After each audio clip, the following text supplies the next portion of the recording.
வணக்கம். இன்னைக்கு நாம ஒரு மிக முக்கியமான அதே சமயம் பிரமிக்க வைக்கும் ஒரு இடத்த பத்தி தான் இந்த விரிவான அலசல்ல பார்க்க போறோம். அதுதான் லடாக். இந்தியாவின் கூரைன்னு சொல்லப்படுற இந்த தனிமையான ஆனா மிக கம்பீரமான நிலப்பரப்போட புவியியல், கலாச்சாரம், அப்புறம் அது இன்னைக்கு சந்திக்கிற சவால்கள் இது எல்லாத்தையும் பத்தி நாம ரொம்ப தெளிவா தெரிஞ்சுக்கலாம். இந்த ஆச்சரியமான பயணத்துக்கு நீங்க தயாரா? கொஞ்சம் யோசிச்சு பாருங்க. ஒரு பக்கம் மெல்லிய வளிமண்டலம் காரணமா சுட்டெரிக்கும் சூரியன், இன்னொரு பக்கம் -20 டிகிரிக்கும் கீழே உறைய வைக்கும் காத்து. ஆமாங்க, லடாக்ல மட்டும்தான் நீங்க ஒரே நேரத்துல வெயில்ல கருகும் உணர்வையும் குளிரில உறையும் உணர்வையும் அனுபவிக்க முடியும். இயற்கையோட என்ன ஒரு விசித்திரமான முரண்பாடு இது, இல்லையா? இந்தியாவின் கூரைக்கடல் கடல் மட்டத்திலிருந்து சுமார் 3000 மீட்டருக்கும் மேல, அதாவது கிட்டத்தட்ட 9800 அடி உயரத்துல அமைஞ்சிருக்க இந்த உயர்ந்த கணவாய்களின் நிலம் உலகத்தோட கவனத்தை ஏன் இவ்வளவு ஈர்க்குதுன்னு பாப்போம். இங்க நாம கவனிக்க வேண்டிய ஒரு முக்கியமான நம்பர் இந்த 100 மில்லிமீட்டர். லடாக் இமயமலையோட மலைமறைவு பிரதேசத்துல இருக்கிறதால இந்திய பருவமழைய இமயமலை தடுத்து நிறுத்திடுது. அதனாலேயே இது ஒரு குளிர்ந்த பாலைவனமா மாறிடுச்சு. வருஷத்துக்கே சராசரியா 100 மில்லிமீட்டருக்கும் குறைவான மழை தான் இங்கே பெய்யுது. இவ்வளவு வறட்சியான ஒரு இடத்துல எப்படி தண்ணி கிடைக்குதுன்னு உங்களுக்குள்ள ஒரு கேள்வி வரலாம். பாலைவனமா இருந்தாலும் இங்க பனிப்பாறைகள் உருகி வர்ற நீர்நிலைகள் நம்மள நிஜமாவே ஆச்சரியப்பட வைக்கும்.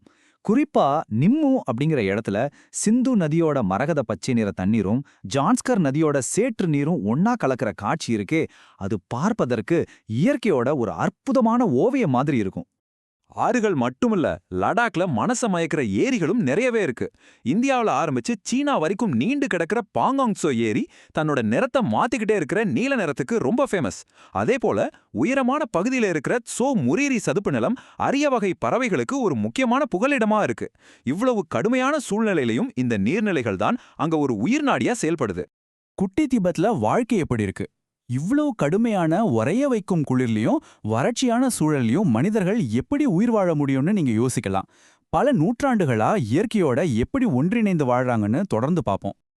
லடாக்கோட கலாச்சார பின்னணியை நாம கொஞ்சம் நடுநிலையா பார்த்தோம்னா, லே மற்றும் ஜான்ஸ்கர் பகுதிகளில் மகாயான பௌத்தர்கள் அதிகம் வசிக்கிறாங்க. அங்க மலைமுகடுகள்ல திக்ஸே, ஹெமிஸ், டிஸ்கிட் மாதிரியான ரொம்ப பழமையான மடாலயங்கள் இருக்கு. இன்னொரு பக்கம் மேற்குல இருக்கிற கார்கில் மாவட்டத்துல ஷியா முஸ்லிம்கள் பெரும்பான்மையா வாழ்றாங்க. இந்த ரெண்டு பகுதிகளுமே தங்களுக்குன்னு ஒரு தனித்துவமான கலாச்சாரத்தை கொண்டிருக்கு. பல நூற்றாண்டுகளா இந்த கடுமையான குளிரை தாங்க அவங்க கடைபிடிக்கிற பாரம்பரிய முறைகள் ரொம்பவே சாமர்த்தியமானது. வீடுகளை கட்ட வெயில்ல காய வச்ச செங்கற்கள், தடிமனான மரங்கள்னு பயன்படுத்துறாங்க. கோஞ்சா அப்படின்னு சொல்லப்படுற தடிமனான கம்பளி ஆடைய உடுத்துறாங்க. உணவுல துக்பாங்கிற நூடல் சூப், வறுத்த பார்லியான சம்பா, அப்புறம் யாக் வெண்ணெயில செய்யப்படுற குர்குர்ச்சா, இதெல்லாம் தான் அவங்கள இந்த உறைபனிலையும் கதகதப்பா வச்சிருக்கு. இராணுவமயமாக்கப்பட்ட மலை எல்லை லடாக் வெறும் சுற்றுலாத்தலம் மட்டுமில்ல, உலகத்தோட ரொம்ப பதற்றமான எல்லைகள்ல ஒண்ணு. அணு ஆயுதம் வச்சிருக்க 2 பெரிய நாடுகளுக்கு நடுவுல லடாக் அமைஞ்சிருக்கு. இதோட புவிசார் அரசியல் முக்கியத்துவத்தை நம்ம கட்டாயம் புரிஞ்சுக்கணும்.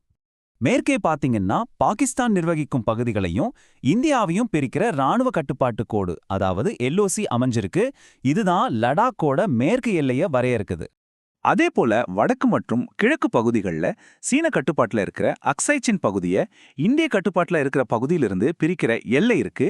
இதான் உண்மையான கட்டுப்பாட்டு கோடு, அதாவது எல்ஏசி அப்படின்னு அழைக்கப்படுது. இந்த எல்லைகள் லடாக்கோட புவியியல்ல மிக முக்கியமான ஒரு அங்கம்.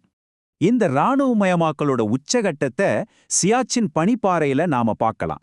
இதுதான் உலகத்தோட மிக உயரமான போர்க்களம்.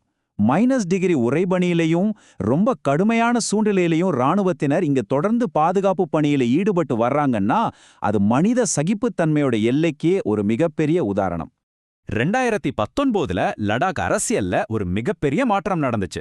ஜம்மு காஷ்மீர்லிருந்து பிரிக்கப்பட்டு லடாக் ஒரு தனி யூனியன் பிரதேசமா மாறுச்சு.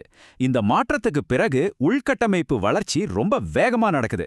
அடல் சுரங்கப்பாதை, நிம்மு படம் தர்ச்சாசாலை மாதிரியான திட்டங்கள்னால வருஷம் முழுவதுமே ராணுவ நடமாட்டத்துக்கும் மக்களோட போக்குவரத்துக்கும் ஒரு பெரிய வசதி கிடைச்சிருக்கு. சுற்றுலாவின் விலை, உள்கட்டமைப்பு வளர்ச்சி ஒரு பக்கம் இருந்தாலும் லடாக்கோட இன்றைய மிகப்பெரிய சவால் என்ன தெரியுமா? அவங்களோட பொருளாதார உயர்நாடியான சுற்றுலாதான். இது ஒரு கடுமையான நவீன முரண்பாடு. எப்படின்னு பாப்போம். கொஞ்ச காலத்துக்கு முன்னாடி வரைக்கும் இங்க இருக்கிற மக்கள் விவசாயம் செய்யறதையும் பஷ்மினா கம்பளிக்காக சாங்தாங்கி ஆடுகளை வளர்க்கறதையும் தான் முழுமையா நம்பி இருந்தாங்க. அது இயற்கையோட இணைஞ்ச ஒரு நிலையான பொருளாதாரமா இருந்துச்சு. ஆனா இப்போ மே மாசத்திலிருந்து செப்டம்பர் வரையிலான அந்த குறுகிய கோடை காலத்துல லட்சக்கணக்கான உள்நாட்டு மற்றும் வெளிநாட்டு சுற்றுலா பயணிகள் இங்க குவிஞ்சிடுறாங்க. இதனால ஏற்படுற ஒரு சங்கிலி தொடர் விளைவை கொஞ்சம் கவனிங்க. சுற்றுலா பயணிகளோட வருகை மிகப்பெரிய பொருளாதார வளர்ச்சியை கொடுத்திருக்கு, அதுல சந்தேகமே இல்ல. ஆனா இந்த அதீத வளர்ச்சி நேரடியாக தண்ணீர் தட்டுப்பாடு, கழிவு மேலாண்மை பிரச்சனை, அப்புறம் கடைசியா சுற்றுச்சூழல் சீரழிவுன்னு ஒரு அபாயகரமான கட்டத்தை நோக்கி லடாக்க தள்ளிக்கிட்டு இருக்கு. இதுல நாம கவனிக்க வேண்டிய ரொம்ப முக்கியமான பிரச்சனை நிலத்தடி நீர் தட்டுப்பாடு. லே நகரத்தோட முழு நீர் ஆதாரமே நிலத்தடி நீரை நம்பிதான் இருக்கு.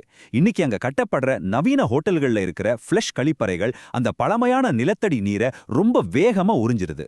பனிப்பாறைகள் உருகி அந்த நீரை ஈடு செய்யற வேகத்தை விட நீர் உறிஞ்சப்படுற வேகம் பல மடங்கு அதிகமா இருக்கு. இது நிஜமாவே ரொம்ப அலர்ட்டாக வேண்டிய ஒரு விஷயம்.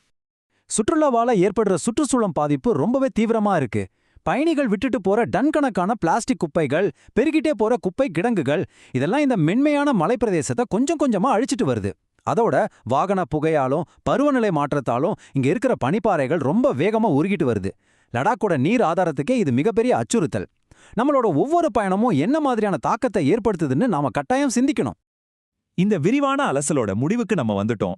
ஆனா விடைபெறதுக்கு முன்னாடி உங்களை சிந்திக்க வைக்கிற ஒரு கேள்வியோட நான் முடிக்க விரும்புறேன். உலகத்துல இருந்து துண்டிக்கப்பட்ட ஒரு இமயமலை பகுதியா இருந்த லடாக் இன்னைக்கு ஒரு உலகளாவிய சுற்றுலா மையமா மாறி இருக்கு. இந்த மாபெரும் மாற்றத்துல லடாக் தப்பி பிழைக்குமா? தேச பாதுகாப்பு, சுற்றுலா பொருளாதாரம், அப்புறம் சுற்றுச்சூழல் பாதுகாப்பு, இந்த மூணையுமே லடாக் எப்படி சரியா பேலன்ஸ் பண்ண போகுது?